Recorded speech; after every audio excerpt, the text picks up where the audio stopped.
The sound of mournful sobs echoed through the dusty churchyard as Thaddeus Morgan reined his horse to a stop, his eyes drawn to the slender figure draped in black at the chapel door. It was the spring of 1877, and the sun was setting over the Montana Territory, painting the small town of Silver Creek in hues of gold and crimson. Thaddeus hadn't planned on stopping. He was simply passing through on his way to Wyoming Territory, where he'd heard there was good work for an experienced ranch hand. But something about the woman's despair pulled at him like a physical force. He dismounted slowly, his spurs jingling softly as his boots hit the dirt. He was 32, weathered by years under the open sky, his light brown hair lightened further by the sun. He approached cautiously, not wanting to frighten her. "Madam," he called softly, "are you all right?" The woman looked up, her face partially obscured by a black veil, but he could see the streaks of tears on her cheeks. She was young, perhaps 25, with auburn hair peeking out from under her bonnet. "The door is locked," she said, her voice breaking. "I only wanted to pray for him one last time before I leave." Thaddeus nodded, understanding washing over him. A widow, then. There were many in these parts. Disease, violence, and accidents claimed men with grim regularity. "Let me see if I can help," he offered, stepping past her to examine the heavy wooden door. The lock was simple enough, and with a small knife from his pocket, Thaddeus had it open in moments.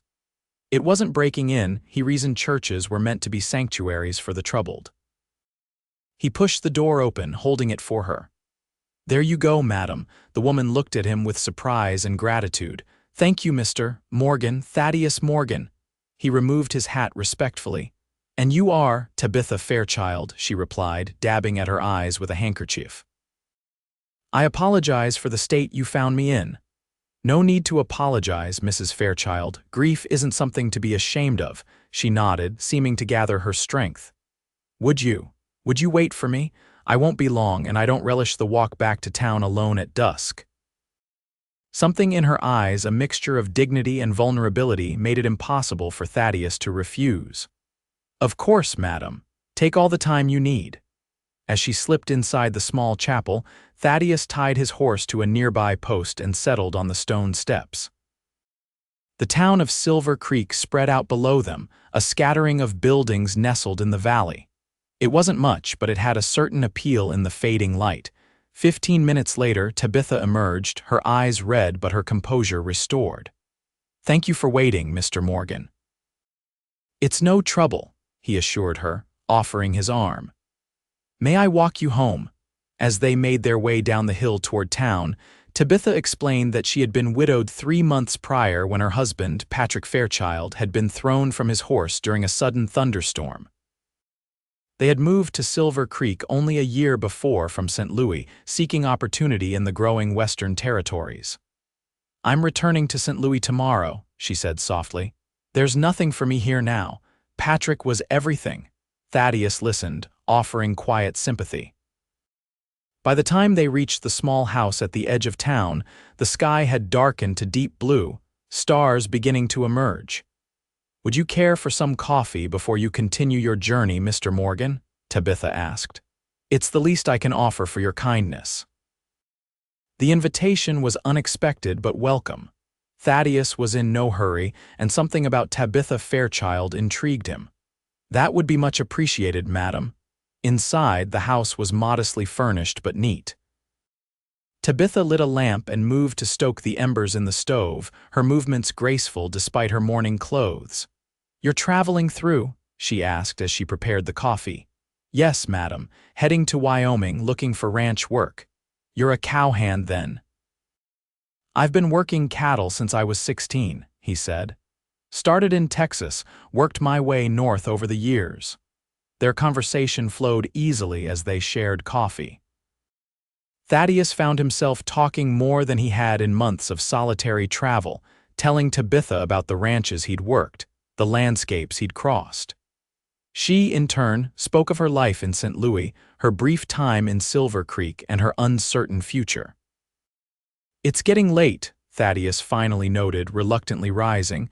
"I should find lodging for the night." The hotel in town is rather expensive, Tabitha said hesitantly. I have a small room above the stable out back. It's humble but clean. You'd be welcome to stay there tonight in exchange for your kindness today. The offer was unexpected but practical. I wouldn't want to impose, you wouldn't be, she insisted. In fact, it would ease my mind to have someone nearby on my last night here. And so Thaddeus Morgan, who had expected to simply pass through Silver Creek, found himself settling into the small room above Tabitha Fairchild's stable. He lay awake for some time, thinking of the widow's sad eyes and quiet dignity. Morning came with the sound of birdsong and the smell of breakfast cooking. Thaddeus washed quickly at the pump outside, then made his way to the house, where he found Tabitha preparing eggs and biscuits. "Good morning, Mr. Morgan," she greeted him, seeming brighter than the previous day. "I hope you slept well." "Better than I have in weeks, Mrs. Fairchild, thank you." They ate breakfast together, and Thaddeus found himself reluctant to leave. There was something about Tabitha that stirred feelings he thought long buried, a yearning for connection, for something beyond the solitary life he'd been living. "When does your stage leave?" he asked. "Noon," she replied, glancing at the small clock on the mantel. "I still have some packing to finish. Perhaps I could help," he offered, "and maybe take you to the stage depot." She looked at him with surprise and something like pleasure. That would be very kind. As they worked together that morning, packing the remaining items Tabitha was taking with her to St. Louis, Thaddeus learned more about her. She was 26, had married Patrick at 19, and had dreamed of starting a family in the West. Those dreams had died with her husband. "What will you do in St. Louis?" Thaddeus asked as he secured a trunk with rope. "My parents are there. They'll help me find my feet again," she said, though she didn't sound convinced. "Perhaps I'll become a seamstress or a teacher. I need to earn my way." An idea formed in Thaddeus's mind, wild and impulsive. "What if you didn't go?" Tabitha stopped folding a dress, looking at him in confusion. "What do you mean? Silver Creek seems like a good town. Maybe there's opportunity here that you haven't found yet." She shook her head. "There's nothing for me here but memories, Mr. Morgan, painful ones." "I understand," he said, not pushing further, yet as the morning progressed the idea wouldn't leave him. By the time they loaded Tabitha's trunks onto a wagon borrowed from a neighbor, Thaddeus had made a decision that surprised even himself. At the stage depot, as they waited for the noon stage to arrive, he finally spoke his mind. "Mrs. Fairchild, Tabitha, I know this will sound forward, perhaps even inappropriate, but I feel compelled to say it. I've enjoyed our brief acquaintance more than I can express, and I find myself reluctant to see you go." Her eyes widened, but she didn't interrupt.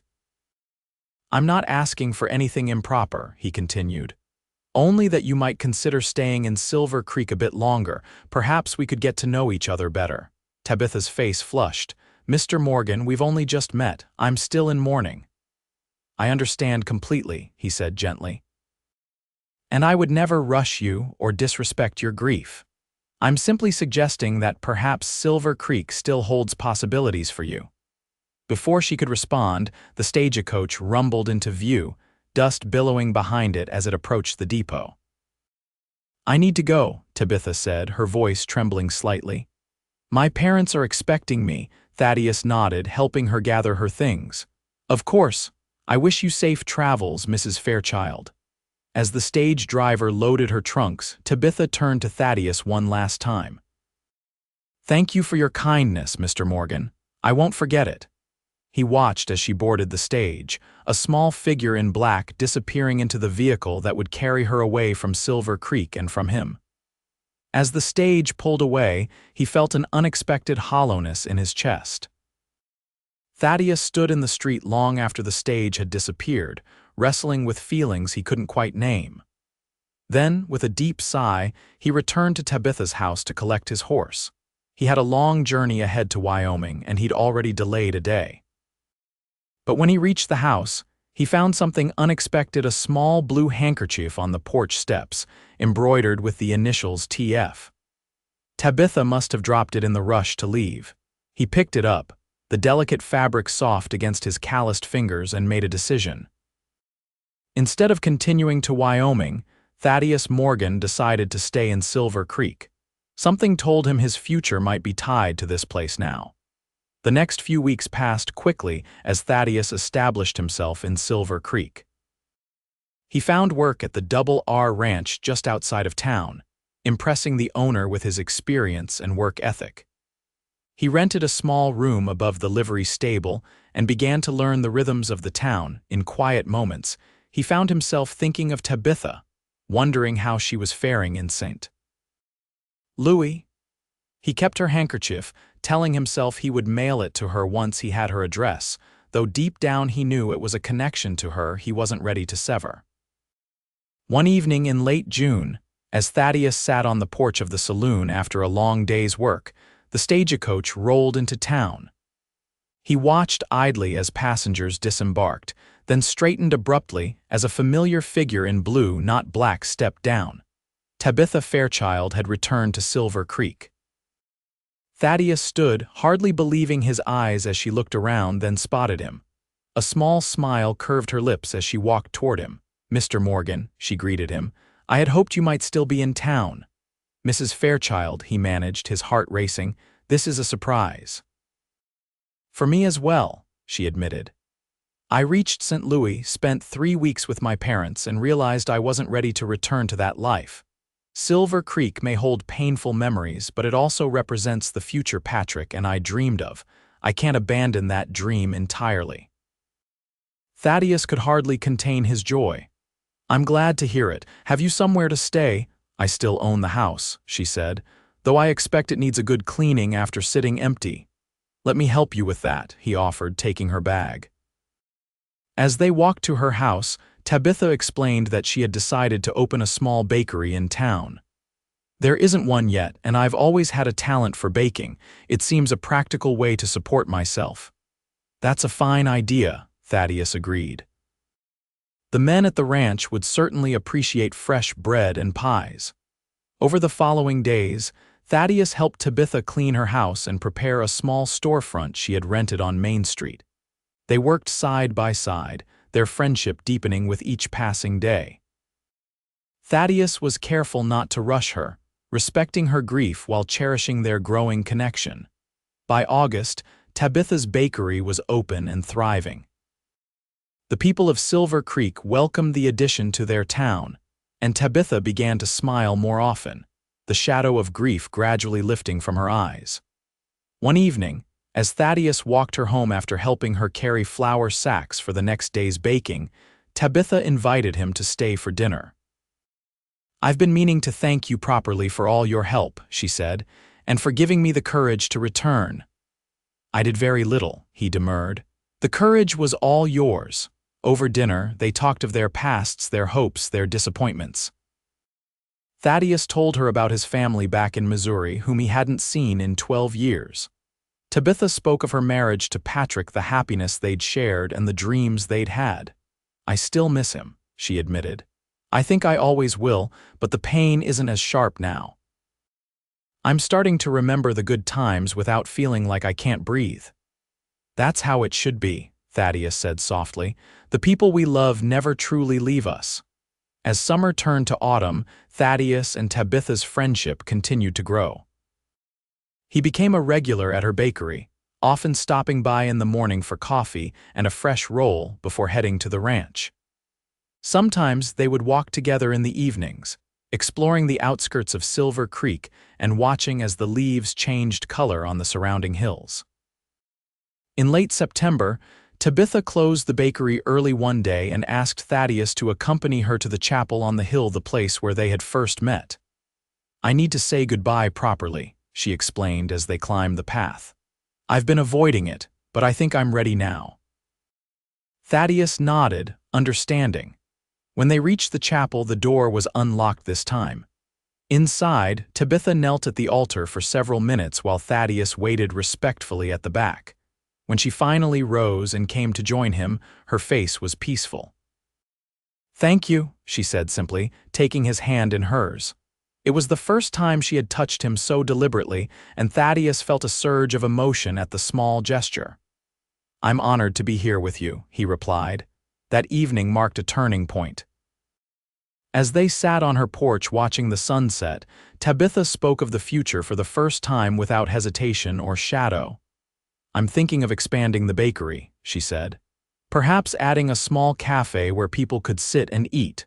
What do you think?" "I think it's a wonderful idea," Thaddeus said, "and I'd like to help if you'd let me." She looked at him, a question in her eyes. "You plan to stay in Silver Creek then?" "I do," he said simply. "I've found reasons to put down roots." The autumn days grew shorter, and the first snow dusted the mountains around Silver Creek. Tabitha's bakery remained busy, becoming a gathering place for the townspeople seeking warmth and conversation along with fresh bread and sweets. Thaddeus continued working at the Double R, but he spent most of his free time helping Tabitha. He built shelves for her storefront, repaired the roof of her house before winter set in, and often accompanied her on trips to neighboring towns when she needed supplies.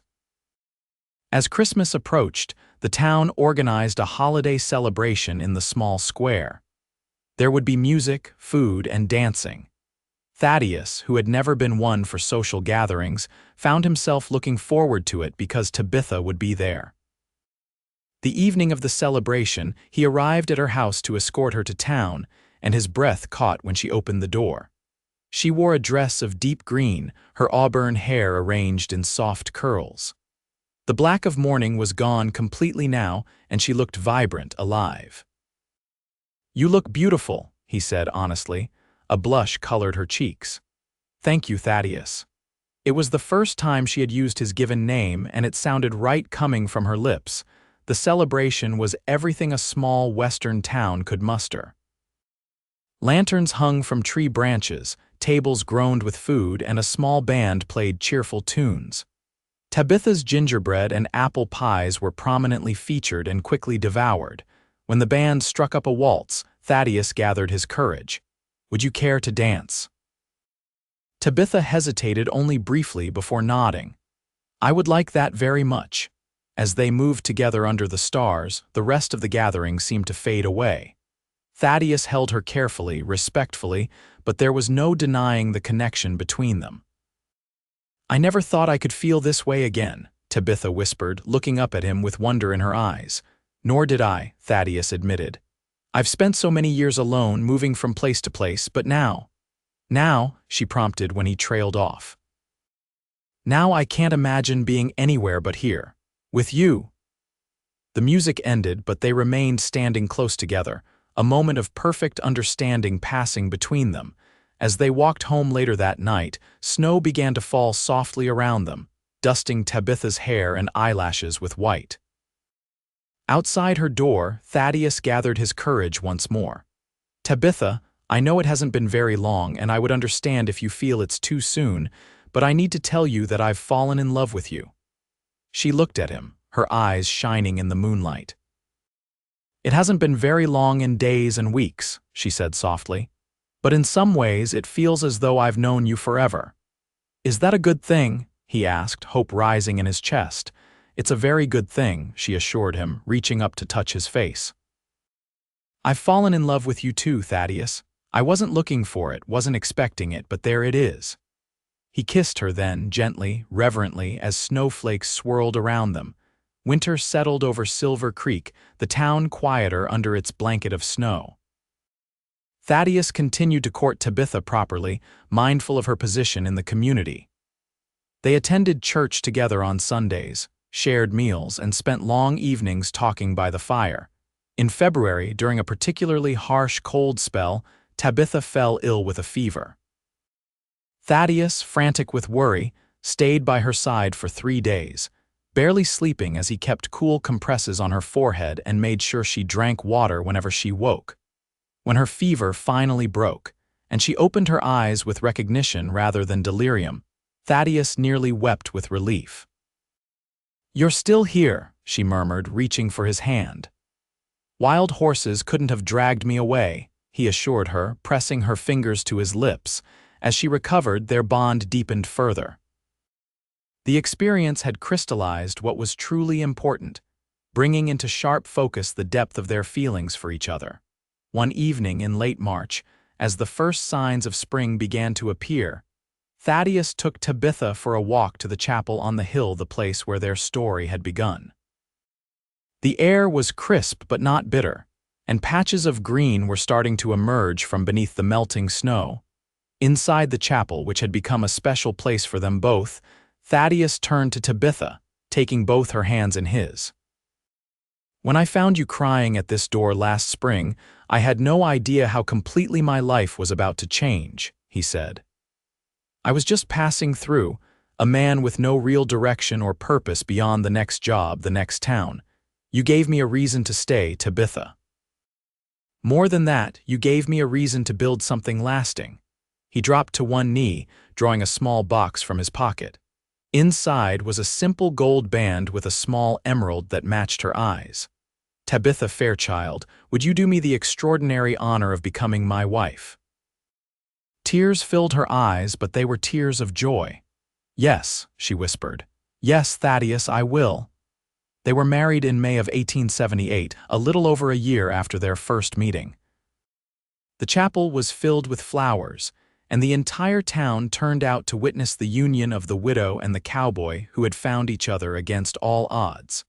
Tabitha wore a dress of pale blue rather than traditional white, acknowledging her past while embracing her future. Thaddeus, in a new suit that felt strange after years in work clothes, couldn't take his eyes off her as she walked down the aisle toward him. Their vows were simple but heartfelt, promises to cherish and support each other through whatever life might bring. When the minister pronounced them husband and wife, the cheer that went up from the congregation could probably be heard in the next county. The celebration afterward was held in the town square, with tables of food, music, and dancing that lasted well into the night. Tabitha's bakery had provided an abundance of treats, and the ranch where Thaddeus worked contributed a roast beef that fed the entire gathering.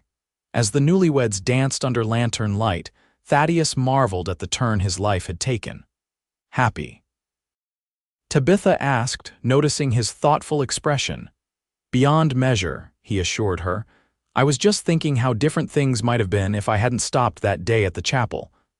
"I believe some things are meant to be," she said softly. "Perhaps we would have found each other some other way." "Perhaps," he agreed.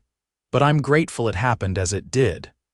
After the wedding, Thaddeus and Tabitha moved into her house, which they began expanding almost immediately. Thaddeus added 2 rooms and a larger porch, planning for the future they both hoped for. The bakery continued to thrive, and that summer they did indeed add a small cafe section where patrons could sit and enjoy their purchases. Thaddeus still worked at the Double R, but he also began buying cattle of his own, a few head at a time, with the dream of eventually starting his own small ranch. In the autumn of 1878, Tabitha shared the news they had both been hoping for. She was expecting a child. Thaddeus's joy knew no bounds, and he became even more protective of his wife, insisting on hiring help at the bakery so she wouldn't tire herself. "I'm pregnant, not made of glass," Tabitha laughed, but she appreciated his concern. Their son, Peter Morgan, was born in the spring of 1879, a healthy, robust boy with his mother's auburn hair and his father's blue eyes. Thaddeus, who had faced charging bulls and violent storms without flinching, found himself completely undone by the tiny fingers that wrapped around his own. "He's perfect," he whispered, looking down at his son in wonder. "He is," Tabitha agreed, exhausted but radiant. "And he's ours." Life settled into a new rhythm with Peter at its center. Tabitha reduced her hours at the bakery, entrusting more responsibility to the young woman she had hired. Thaddeus worked tirelessly, building his herd while continuing his position at the Double R. By Peter's first birthday, they had saved enough to purchase a small parcel of land just outside town, 20 acres with a creek running through it, and good grazing for their growing herd of cattle. "Morgan Ranch," Thaddeus said proudly as they stood on their land, Peter balanced on his hip. "What do you think?" "I think it's the beginning of something wonderful," Tabitha replied, leaning against his shoulder. Over the next few years, they built their dream piece by piece. A sturdy house first, with room for the children they hoped would join Peter. Then a barn, corrals, and other outbuildings. Thaddeus left his job at the Double R to focus solely on their ranch, while Tabitha continued to own the bakery but took a less active role in its daily operations. In 1881, their daughter Lily was born, followed by twin boys, James and Thomas, in 1883. Their family complete, Thaddeus and Tabitha faced the challenges of ranching life together: droughts, harsh winters, fluctuating cattle prices, but they always found strength in each other. The chapel on the hill remained a special place for them, and they made a point of visiting it every spring on the anniversary of their first meeting. Sometimes they would take the children, telling them the story of how Mama had been crying at the chapel door and Papa had opened it for her. "And then what happened?" Peter would ask, though he had heard the story many times. "Then we fell in love and built this beautiful life together," Tabitha would answer, her eyes meeting Thaddeus's over their children's heads. By 1887, 10 years after their first meeting, Morgan Ranch had grown to 150 acres, with a respectable herd of cattle and a reputation for quality. Silver Creek had grown as well, with a proper school where all 4 Morgan children received their education. Thaddeus, now 42, had gray streaking his light brown hair and lines of experience around his eyes. Tabitha, at 36, was still as beautiful to him as she had been that first day at the chapel, perhaps even more so for the life they had shared. On a spring evening much like the one when they had met, they sat together on their porch, watching their children play in the yard. Peter, now 8, was teaching 6-year-old Lily how to throw a lasso, while the 4-year-old twins chased each other in circles, their laughter floating on the evening air. "Did you ever imagine this?" Tabitha asked, leaning against her husband's shoulder. "That day at the chapel, did you ever think this would be your life?" Thaddeus smiled, wrapping his arm around her. "Not in my wildest dreams. I was just a drifter with no real plans beyond the next season. You changed everything." "We changed each other," she corrected gently. "You gave me the courage to build a new life when I thought everything was lost. And you gave me a home, a purpose," he replied, "and 4 amazing children." "5, Tabitha said softly, placing his hand on her still flat stomach, "if all goes well." Thaddeus's eyes widened with surprise and joy. "Really? You're certain?" She nodded, her eyes shining. "Dr. Harris confirmed it yesterday. We're having another baby, Thaddeus." He gathered her close, his heart full to bursting. "I love you, Tabitha Morgan, more each day." "And I love you," she whispered against his chest. "My cowboy who opened the chapel door and my heart along with it." As the sun set over Morgan Ranch, painting the sky in colors of gold and crimson much like the day they had met, Thaddeus and Tabitha Morgan watched their children play, thinking of the past they had honored and the future they continued to build together, all because a widow sat crying at a chapel door and a cowboy had stopped to open it.